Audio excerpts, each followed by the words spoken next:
The cold Chicago wind whistled through the poorly sealed windows of the small apartment, carrying with it the distant sounds of laughter and car horns.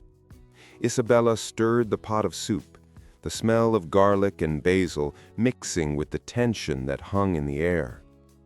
It was Mother's Day, and she was trying, with an almost heroic effort, to make the lunch a peaceful one.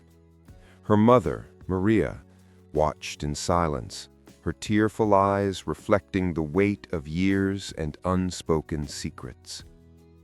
Isabella set the table, hiding the tremor in her hands. She knew Lucas was on his way. When the doorbell rang, her heart raced. Lucas appeared with an enormous bouquet and a gold-wrapped box in his hands, a rehearsed smile on his face, like he was already expecting applause. "Happy Mother's Day," he announced, stepping forward to come inside. But Isabella blocked the doorway with her body, her gaze steady and cold. "You're not coming in." The silence that followed was thick enough to cut through. Maria tried to stand up, confused, but Isabella kept her tone controlled. "Not today. Not after what you did." Lucas let out a short, mocking laugh, pretending to be calm. "What did I do, Bella? Buy too many flowers? Pay more than you for the caregivers?" The jab felt like a blade. Isabella took a deep breath, her face pale. "You know exactly what I'm talking about, and you're not going to use money to control Mom." He tried to push the door open, but she held her ground, the two of them locked in a silent battle of built-up resentment. The neighbor from upstairs opened her door, curious about the noise.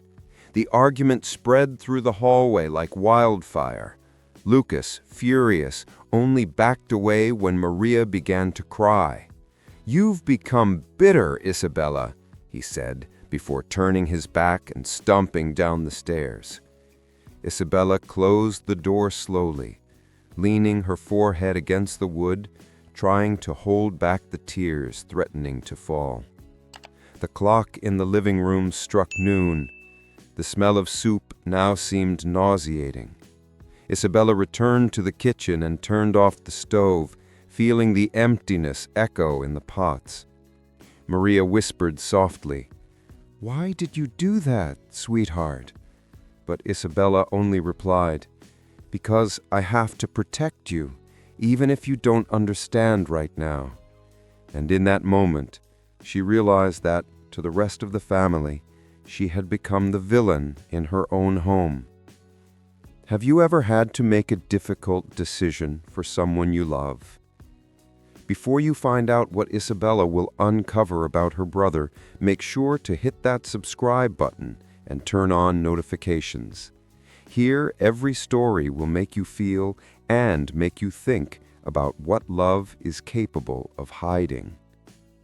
2 days later, Isabella's phone wouldn't stop ringing. Aunts, cousins, even the parish priest tried to convince her to make peace with her brother. The words felt like blows: jealousy, spite, bitterness. Every message was another painful reminder of how people take sides without knowing the full story. Deep down, Isabella felt too tired to defend herself. She just stared out the window at the busy city, wondering how many other families were quietly falling apart. Mom remained distant, refusing to eat and avoiding eye contact. At night, Isabella could hear her whispering Lucas's name, like she was calling out for a lost son. Guilt ate away at her. She tried to convince herself she'd done the right thing, but the loneliness made every decision feel like a mistake. She remembered when they were kids, sharing the same blanket during the cold Chicago winters. Where had that bond broken? Amid the emotional chaos, Isabella found some forgotten receipts on the table, extra payments Lucas had made to the caregivers. The dates lined up with days he had taken Maria to the doctor alone. A chill ran down her spine. Why did he need to pay more? And why was he so insistent on caring for Mom without her there? Something felt wrong. The next day, she decided to confront Angela, the caregiver, a simple woman with honest eyes. When Isabella showed her the papers, Angela looked away, uncomfortable. "I can't get involved in this, Miss Isabella," she murmured, but her hesitation said everything. "He asked you not to talk about the visits, didn't he?" Isabella pressed. Angela just nodded, ashamed. That confirmation was like a spark, igniting the suspicion already burning inside her. Isabella went back home trembling. She opened the desk drawer and pulled out the folder with the family store's documents, the last thing their father had left them. Flipping through the copies, she noticed something she'd never seen before. Recent signatures from her mother on papers she was certain Maria had never signed. Fear and anger mixed together. What was Lucas doing? How far would he go? The kitchen lights flickered as Isabella tried to sleep on the couch, without success. Her head throbbed, filled with questions. On impulse, she opened her laptop and revisited old emails with the store's accountant. There they were, messages about share transfers and emergency powers of attorney. None of it made sense until she saw Maria's digital signature on one of the attachments. The date matched exactly when Lucas had taken their mother to the cardiologist. Her stomach turned. Lucas's words echoed in her mind. "I pay more for her care, so I decide." He was buying the right to be the favorite child, using money as an emotional weapon. Isabella stood and walked to her mother's room. Maria was asleep, breathing softly, her face peaceful, as if the chaos couldn't touch her. "Mom, what did he make you sign?" she whispered, but silence was the only answer. The next morning, Angela arrived with coffee and noticed Isabella's distant look. "You didn't sleep, did you?" she asked gently. Isabella showed her the documents, and the caregiver sighed. "I shouldn't say anything, but he asked your mom to sign some papers at the doctor's office. He told her it was for the health insurance." Isabella felt the floor drop out from under her. Her suspicion had become reality. That afternoon, she tried to confront Lucas over the phone, but he just laughed coldly. "You're losing it, Bella. I'm trying to hold this family together, and all you do is complain." His words were sharp, cutting. "You're trying to steal what Dad built!" she yelled before he hung up. Her hands shook, her heart pounding with anger and fear. For the first time, Isabella realized this wasn't just about justice, it was about survival. That night, she opened an old drawer and found a photo of the three of them, her, Lucas, and their father, standing in front of the store. Their father was smiling proudly, his hands on his children's shoulders. Isabella ran her finger over the image and whispered, "I won't let him destroy what you left for us, Dad. I promise." Outside, the icy wind rattled the window, like a silent warning that the war within the family had only just begun. Determined to understand what had really happened, Isabella picked up the phone and called the clinic where Maria received care. She pretended to be just a concerned daughter asking about her mother's recent tests. On the other line, a nurse hesitated. "Mrs. Rossi? Yes, I remember her. She's been here a few times with her son." Isabella's throat tightened. "With Lucas?" There was a brief silence before the reply, "Yes, he always asked to be alone with the doctor." Isabella's heart raced. "And were any documents signed during those visits?" she asked, her voice trembling. The nurse paused again. "Look, I can't really discuss it, but I can only say he brought in private papers, not from the hospital." She thanked her and hung up, feeling her blood run cold. The pieces of the puzzle were starting to fit together, and the picture forming was monstrous. Later that afternoon, she went to the store's office, which had been closed up for months. The air smelled of dust and memories. She searched through drawers, folders, and boxes. She found copies of purchase and sale agreements, each one bearing her mother's signature. On all of them, Lucas's name was listed as the legal representative. Isabella collapsed into a chair, her face in her hands. "My God, he's selling the store," she whispered, through tears and disbelief. That night, when Lucas called, Isabella answered with a cold voice. "I know what you did," she said, without any greeting. He was silent for a few seconds, then replied calmly, "I did what was necessary. You never knew how to handle anything, Bella, not even Mom." The cruelty of his words hurt more than any physical blow. Isabella hung up and felt her body shake. It was as if the brother she knew had died. Outside, snow began to fall over Chicago. Isabella leaned against the window, watching the city lights. Inside her, a conviction grew like a fire. She would not let Lucas win. But deep down, she knew that path would come with a price, and that she might end up losing much more than just the family store. The phone rang again late that afternoon. It was Lucas.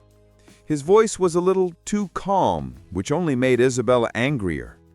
"Can we talk like adults, Bella?" he began, almost laughing. She replied coldly, "After tricking Mom into selling the store? Do you want to talk or just justify your betrayal?" There was a long pause. "I pay more for her care," he finally said. "That gives me the right to decide what's best for our mother." His words echoed through the house like a final judgment. Isabella felt a knot form in her throat. Anger, disgust, disbelief. "Money doesn't give you the right to control anyone, Lucas. That's not love, it's possession." He just laughed, always so dramatic. "You never understood what responsibility means." Before she could answer, the line went dead. The silence he left behind felt crueler than the argument. That night, Maria called for Isabella. "Why are you fighting with your brother, dear?" she asked, her voice tired. Isabella hesitated, sitting on the edge of the bed. "Because he's trying to sell what's ours, Mom. Dad's store." Maria frowned, confused. "No, Lucas said it was just a loan." Isabella held her mother's hand and felt the full weight of his manipulation. Her brother had planted lies even in the memories of the woman they both claimed to love. When she returned to the kitchen, Isabella caught her reflection in the window, a tired, hardened shadow. "He's going to pay for this," she murmured, almost too quietly to hear. Angela, who was just coming in, stopped at the doorway. "Miss Isabella, don't let this consume you. Your brother knows how to hurt people. He's always been like this with everyone." Isabella took a deep breath, trying to hold back tears. "I just want to protect my mother, Angela. But he's turned this into a war." Before going to sleep, Isabella looked at the old clock on the wall, the same one that used to mark the hours in her father's store. Every tick seemed to remind her of lost time and the difficult choices still to come. Outside, the Chicago wind whistled through the cracks, as if announcing the start of something much bigger and darker than a simple dispute between siblings. In the days that followed, the apartment was filled with a heavy silence. Maria, growing increasingly fragile, spent her afternoons looking at old photographs. Isabella tried to focus on her daily tasks, but every object seemed to carry her father's voice, reminding her that the truth couldn't stay buried forever. Even the sound of the boiling kettle seemed to whisper Lucas's name. One morning, as Angela was changing the flowers in the vase, Isabella noticed something different in her demeanor. "You know more, don't you?" she asked, almost in a whisper. Angela hesitated, then nodded slowly. He asked me to change the visiting hours so you wouldn't be here. He said your mother got nervous when you came along. Isabella felt her heart tighten. He wanted to be alone with her. That's when he made everything happen. Angela's words opened a wound Isabella could no longer hide. She paced back and forth, remembering the doctor's appointments, the strange phone calls, the visits Lucas insisted on keeping secret. "And you never thought that was wrong?" she asked, her voice choked. Angela lowered her head. "I did. But he promised to pay for my son's treatment. I needed the money." Isabella didn't reply. She just hugged the woman, understanding the pain and guilt that now bound them together. That night, Isabella went through the store's document boxes again. Among the old papers, she found a yellowed folder with her father's handwriting on it. Rossi Mercantile, 1978. Inside was the store's original contract and an old letter addressed to his children. Her father had written, "Take care of your mother, and take care of each other. What's ours only has value if there's love behind it." Isabella cried over the paper, feeling the symbolic weight of the words Lucas had betrayed. With the letter in her hands, she made a decision. The next day, she would find a lawyer. If Lucas wanted to turn love into a battle, she would fight with the one weapon he couldn't buy, the truth. And for the first time in a long time, Isabella felt she wasn't just reacting, she was ready to take action. The lawyer's office was cold and impersonal, lit by white lights that accentuated the exhaustion on Isabella's face. She laid out all the documents she had found on the table, receipts, copies of contracts, her mother's signatures. The lawyer flipped through the pages silently, frowning.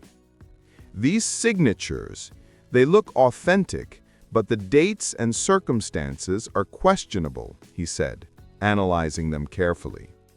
"If your mother was led to sign without fully understanding, there's evidence of coercion."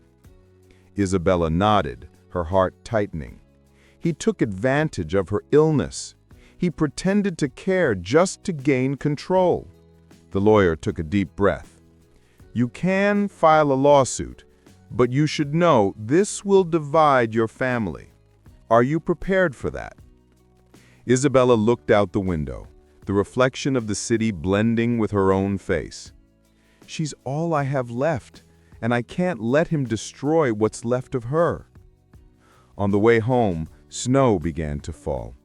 Isabella walked slowly, feeling the cold seep through her coat. Every step felt heavier, as if the ground itself was resisting her. When she arrived, she found Lucas in the living room, sitting on the couch as if the apartment still belonged to him. "We need to talk," he said, without standing up. Isabella remained standing, firm. "You have nothing left to say to me." Lucas looked up. "Don't be naive. That store doesn't even pay for Mom's heating. I'm just securing her future." Isabella laughed bitterly. "Securing her future, or yours?" He stepped closer, his voice low and venomous. "You always wanted to be the family martyr, but I'm the one who gets things done." Isabella stared at him, her eyes welling up. "No, you just learned how to disguise greed as affection." Maria, waking from her room, overheard part of the argument. Confused, she approached. "Kids, why are you fighting?" Isabella took a deep breath, trying to hold back tears. "Mom, he wants to sell the store." Lucas reacted quickly. "No, Mom, she's lying. I just want to help you." Maria looked back and forth between them, lost between versions of the truth. "I don't know who to believe anymore." And in that moment, Isabella understood that her brother didn't just want the money, he wanted their mother's very soul. The next morning, Isabella received an unexpected call. "I'm from Dawson and Bloom, representing your brother, Mr. Lucas Rossi. We're informing you that he is filing a defamation lawsuit against you." Isabella felt the floor drop out from under her. "He's suing me for trying to save my mother?" she asked, incredulous. "He alleges that you have been damaging Mrs. Maria Rossi's emotional well-being." Hours later, Lucas showed up accompanied by an elegant lawyer. "You forced me into this," he said, with a fake tone of regret. "Mom is suffering because of your accusations, and if you continue, I'll petition for a conservatorship to protect her from you." Isabella stood frozen, trying to process the absurdity. "You're going to have your own mother declared incompetent to hide what you did?" she asked, her voice trembling. Lucas didn't answer. He just left the papers on the table and walked out. Maria was crying in her room, unable to understand what was happening. Isabella tried to explain, but her mother just kept repeating, "I just want you two to love each other, my children." That broke Isabella's heart. Love had turned into a battlefield. "He's using me, Mom," she said in despair. "He wants what belongs to us." But Maria, confused, just shook her head. "Your brother only wants to help." Days later, Isabella received a summons. The legal process was moving quickly, and she would have to leave the apartment to avoid conflict. Angela helped her pack her things. "This isn't right," the caregiver said, holding a box. Isabella replied quietly, "Family is rarely fair." As she walked out the door, she looked back and saw Maria at the window, her gaze distant. For a moment, she thought about giving up, but something inside her still burned. That night, Isabella returned to the abandoned store. She turned on the old lights and sat on the floor among boxes and dust. She took out her father's letter and reread every word, letting the tears flow freely. "Look out for each other," he had written. "What we have only has value if there's love behind it." Isabella looked up at the ceiling, heartbroken. "I'm sorry, Dad. I tried." But deep down, she knew it wasn't over yet, and that the fight for the truth was just beginning. The apartment felt like a distant memory as Isabella returned to the abandoned store. The air smelled of aged wood and memories. She walked slowly to the counter where her father used to record sales. She ran her fingers over the dusty surface, imagining the sound of his voice saying, "Family is what keeps this business going, Bella." Silent tears escaped her. For the first time in weeks, she allowed herself to feel the complete emptiness of being alone. The store, which once symbolized love and hard work, now felt like a sanctuary of ghosts. Isabella set up a makeshift mattress in the back and slept fitfully, waking at the slightest noise. The nights were long and cold, but also revealing. It was during one of those early mornings that she noticed a blinking light on the old security system, a camera that was still active. Her heart raced. If the system had saved footage, there might be something Lucas hadn't managed to erase. The next morning, she turned on the old computer connected to the system. The screen took a while to light up, but soon folders with recent dates appeared. Isabella clicked on a video and saw Lucas entering the store with an unfamiliar man, a lawyer. The conversation, recorded with poor audio, showed Lucas saying, "She'll never find out. The old lady will sign anything if I tell her it's for her own good." Isabella froze. There was the proof she had been searching for. She spent hours reviewing the recordings, copying everything onto a flash drive. When the sun began to rise, she sat on the steps and took a deep breath. For the first time in a long while, she felt in control. She was no longer just a victim of her brother's manipulation. She was the guardian of the truth. "You think you're so smart, Lucas, but you forgot. I'm also Dad's daughter." With the flash drive in her pocket and her father's letter in her hands, Isabella looked through the dusty store window. Her reflection showed a different woman than the one who had thrown her brother out on Mother's Day. It wasn't just anger anymore. It was purpose. And in that moment, she decided she would fight to the end, even if no one else believed in her. The next morning began with an unexpected visitor.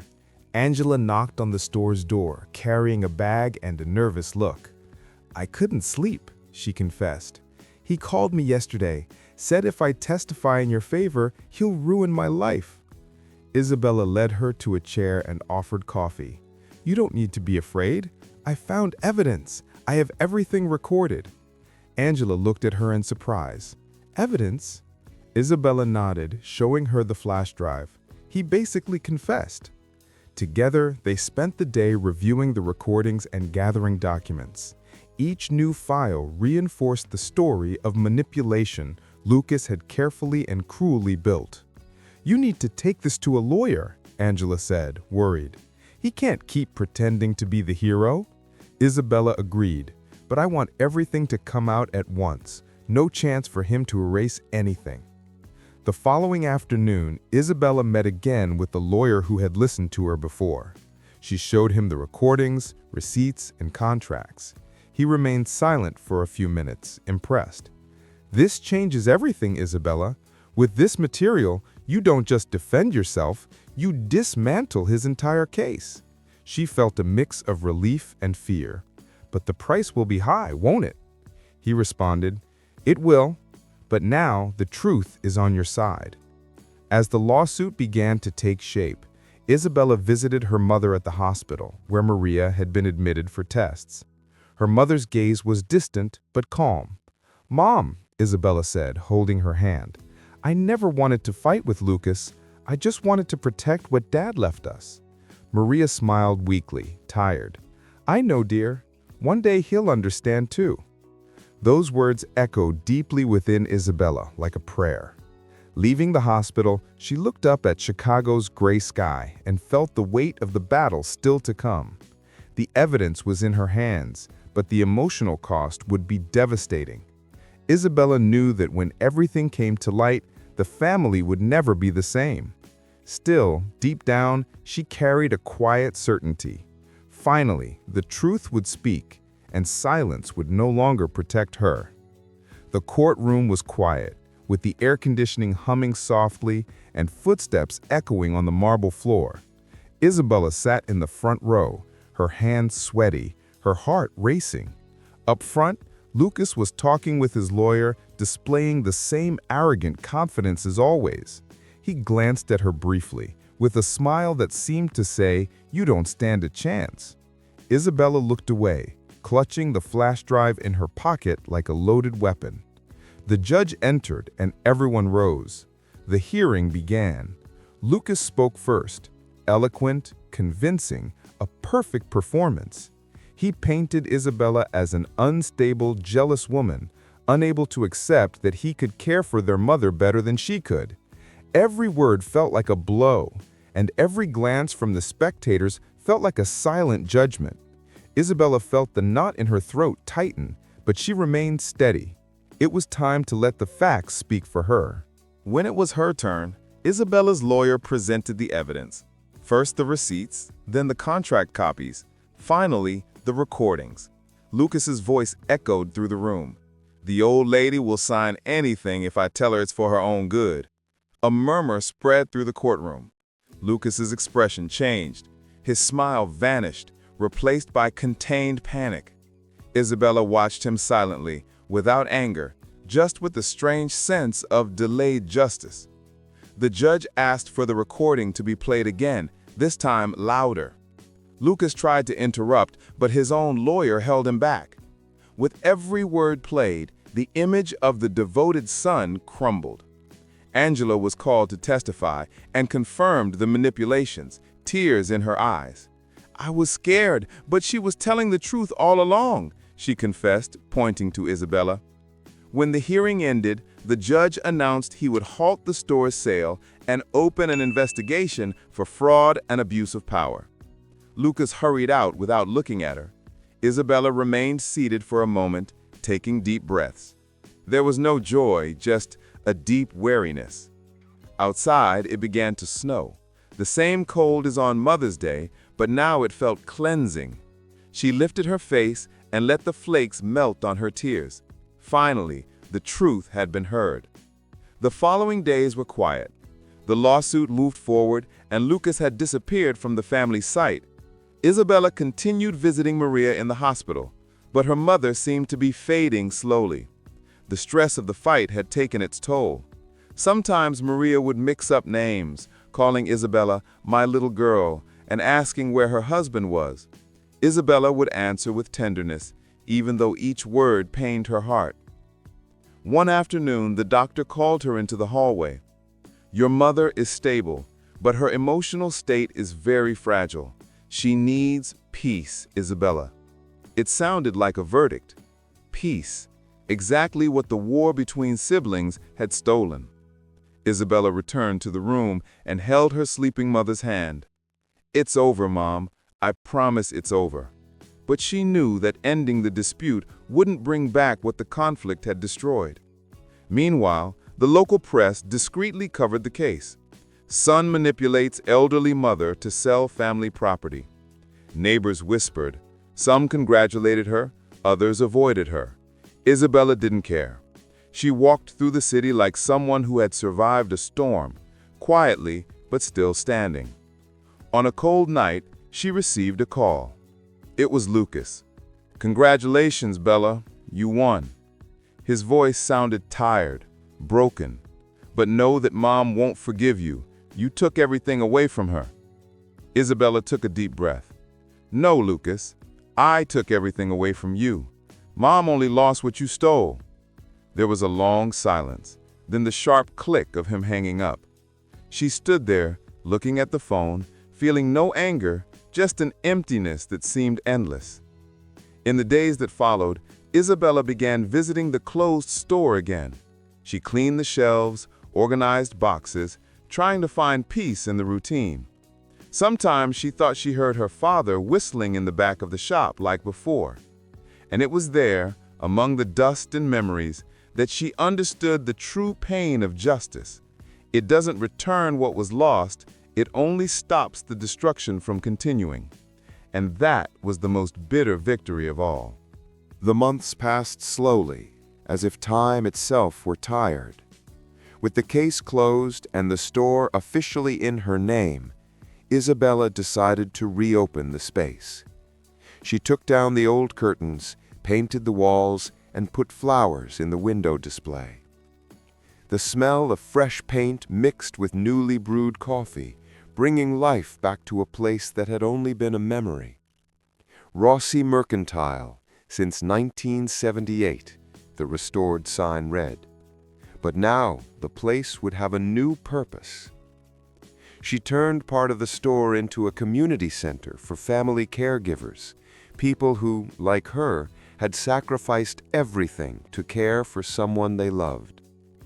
Slowly, strangers began coming in, bringing similar stories. Tired mothers, worn-out daughters, sons who no longer knew who they were outside their caregiving roles. Isabella listened with empathy, offering coffee, a listening ear, and comfort. "No one is judged here," she would say. "Here, pain has a name, and it has value." In one corner, she kept a small shelf with old family items, her father's mug, her mother's apron, a childhood photo with Lucas. Sometimes she would stop in front of that picture, studying her brother's smile from another time. "Where did we lose our way?" she would murmur, not expecting an answer. There was sadness there, but also a thread of forgiveness that was beginning, timidly, to grow. One afternoon, an elderly woman came into the store and said, "I saw your story in the paper, dear. You were brave." Isabella smiled, touched. "Courage is just the fancy name we give to people who had no other choice," she replied. The woman held her hands. "Even so, it's beautiful to see someone turn pain into hope." When she closed the store that day, Isabella stood by the door, looking at her reflection in the glass. She was no longer the woman consumed by anger and guilt. She was someone who had survived, and in some way was rebuilding something good from the ruins. For the first time, the silence around her wasn't empty. It was peace. Winter returned to Chicago, and with it came the memories. Isabella, now accustomed to the store's routine, would still sometimes wake up frightened, dreaming of the courtroom or Lucas's voice. In some dreams, he was banging on the apartment door, screaming her name. In others, he just stood there, looking at her with a sad expression. "You won," he would say, and then disappear. She'd wake up in a cold sweat, heart racing, trying to remind herself it was just a dream. On one of those days, she received an unexpected call. It was the hospital. "Your mother is asking for you," the nurse said. Isabella went immediately. When she entered the room, Maria seemed smaller, more fragile, but her smile was still there. "Hi, my girl," she said, squeezing her hand. "The store, did it reopen?"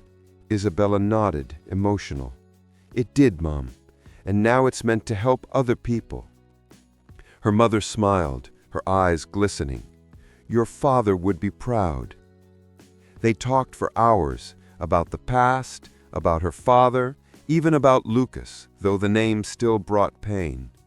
"Has he called you?" Maria asked. Isabella hesitated. "No, Mom, I think he needs time." Maria looked out the window.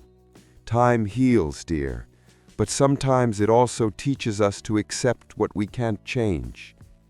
Those were the last words they exchanged that day. When Isabella closed the store, the cold wind cut through the air, but her heart felt warm. That night, alone at home, she opened a box of old memories and found a yellowed envelope with her father's handwriting. "For when you understand a father's love." Inside was a photograph of his 2 children and a handwritten note. "Forgiveness is the final gift a family can give itself." Isabella closed her eyes, feeling the tears stream down her face. She fell asleep on the couch, the letter resting on her chest. In her dreams, she heard her father's voice again. "Take care of each other, Bella." But this time, the words didn't hurt. They were just a distant, gentle echo, the sound of a past that was finally beginning to rest. It was a cold Sunday morning when Isabella arrived at the store. The faint sunlight illuminated the display windows and the old, now restored sign.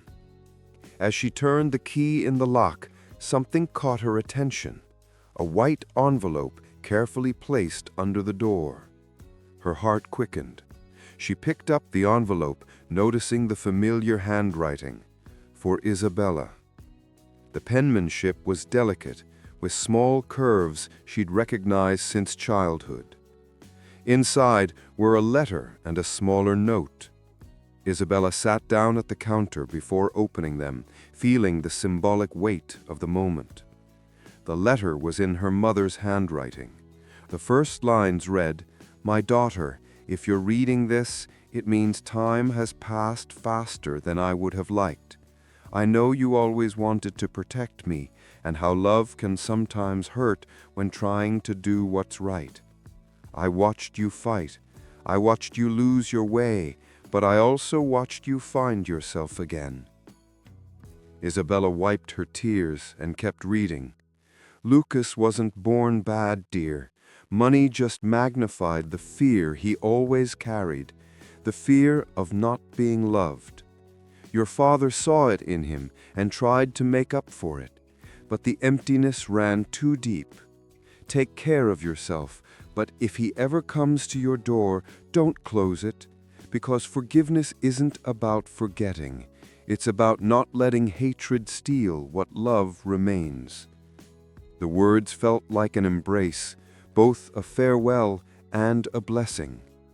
But the attached note, written in different handwriting, firmer, masculine, made her blood run cold. She never wanted to sign anything. Someone convinced her before I did. Isabella sat completely still, reading the phrase over and over. The note wasn't signed. She looked around the store, the silence now heavier, as if the very walls were breathing the doubt that began growing inside her again. She stood and walked to the window, watching the street outside. Life went on. Cars, children playing, an elderly couple laughing. But inside, something broke open once more. Before I did, the words echoed like a dangerous whisper, hinting that the story of corruption and manipulation might run even deeper than she had ever imagined. She placed the letter and note in a locked drawer, taking a deep breath. Outside, the nearby church bell rang noon.